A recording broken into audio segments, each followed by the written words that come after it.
We have seen a steady increase in extreme weather events over the years. Recently, whether it's flood or heat waves or destructive windstorms, the effects are very real, and recovery does not happen overnight. Today, over 9,000 cities worldwide, including Chicago, have climate action plans. They aim to eliminate greenhouse gas emissions by 2050 and increase resilience so they can respond to the extremes and help their residents recover. Here in Riverside, we need to plan for the future too. And that's easier when we have help and work together. Which brings me to the Cross Community Climate Collaborative, or C4. Riverside has joined with 15 neighboring communities in West Cook County to share ideas and secure resources for projects that meet common goals of climate protection, equity, and resilience. We'll also be developing long-term plans that are tailored to our community's unique circumstances. Tonight is the first step, but by no means the only step in that long-term process. So, what's in store? First up, you'll meet Winton Jones, who is the Urban Efficiency Group, who will tell you more about the C4 and the power of collective impact. Then I will introduce you to Riverside's C4 team, so you can put names to faces and learn more about their respective areas of interest. And then you get to help shape Riverside's road to 2050. I'm a sustainability coordinator for Urban Efficiency Group, which serves the village of Riverside and all of our partnering C4 communities. C4 was started by the executive team, Mayor Katrina Thompson, President Kathy Aducci, President Vicky Skaman, Darnell Johnson, the CEO and President of Urban Efficiency Group, and then Gary Coonan, founder and director of 7 Generations Ahead. Overall, I act as a consultant for communities addressing a framework based around sustainability. So C4 was designed for climate crisis and equity. As we know, equity is a buzzword that makes some people uneasy. At C4, when we talk about equity, we recognize the people most marginalized and are determined to make sure they have opportunities to excel within society.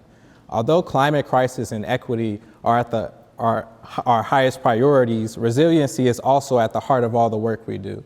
In resiliency, we embrace sustainability and build contingencies to combat the adverse stressors and forces of society, much like the flooding and extreme weather events, but also like the pandemic.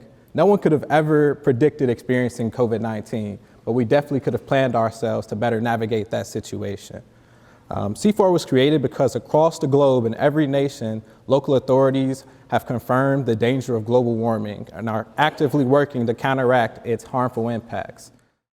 And for those that are new to these terms, global warming, climate change, I'm referring to the scientific proof that points out our human activity and obsession with consumption has led to the contamination and slow destruction of our ecosystem. The truth is that greenhouse gases are a major issue, and their emissions are caused by the use of motors, engines, and the use of gas-powered technology. So that's most things. One important takeaway from tonight is to understand that greenhouse gas emissions and global warming are global issues, but ones that we can address first as a community and then eventually as a nation. We're so optimistic and driven to do this work because we know what works and how to foster lasting, effective change. The threat of climate change is a slow but very alarming reality to most scientists, but we can counteract its harmful impacts by being proactive and exercising sustainable practices and through our collective impact approach.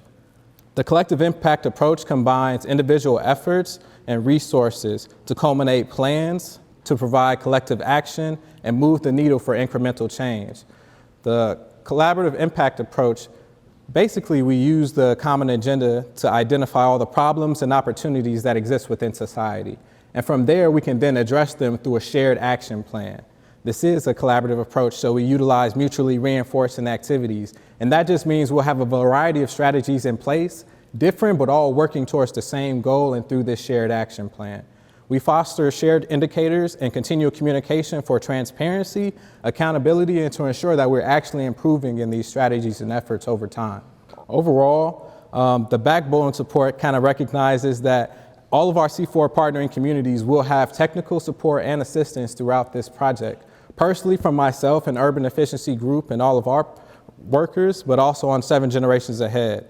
2 additional resources that we have for these efforts. Now, although you have all this support going on, local governments can't dismantle these societal disparities on their own. So it's up to all of us as thought leaders and passionate stewards of our earth to actually come together and begin to actually, move the needle. So we'll need help building up our support network within the village of Riverside, and we need to encourage our youth into STEAM fields, programs, and profession. The village of Riverside has tons of resources and services for its residents, and we're eager to learn where those shortcomings may exist.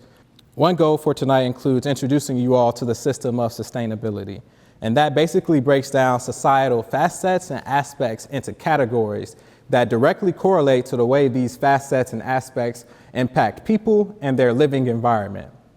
So when we talk about sustainability, sustainability is the ability to maintain or sustain at a certain rate or level. So when we talk about community sustainability, we're talking about how the community as a whole will sustain. And we're able to do that through the lens of the system of sustainability, which has 6 focal priorities and 2 philosophical strategic pillars.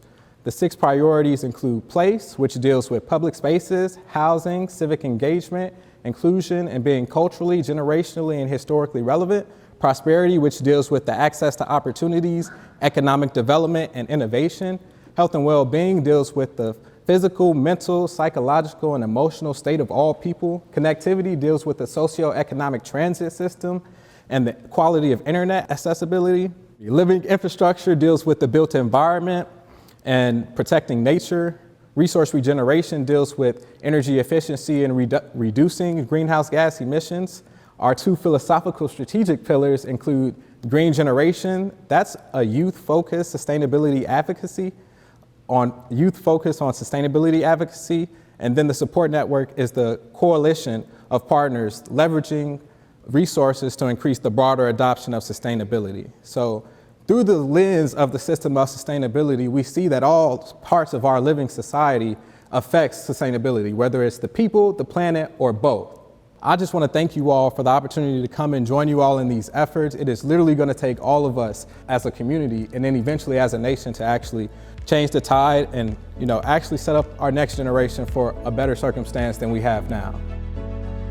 A systemic look at the way that community is experienced is going to give you a more accurate starting point in analysis. And community does not recognize jurisdictional boundaries of any particular taxing bodies. So that's why Riverside's core C4 team is going to be made up of folks not just from the village, but also from the township, District 96, and various civic groups. We all need to put our heads together to shape the road to 2050.